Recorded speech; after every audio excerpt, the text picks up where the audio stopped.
आज अलि हिँड्छौँ बराको देखिरहेछ ग्याङ ठुलो छ नि त मेरो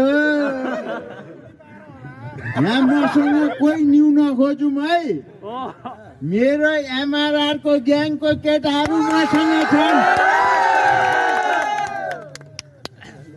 फेरि यहाँ माथि बस्ने साथीहरूले लाज शरणमको प्रमोसनको लागि आएको होला भनेर सोच्नु भयो होला होइन म त मेरो ग्याङसँग खाना खान आएको यी च्यान्टे पनि रहेछन् त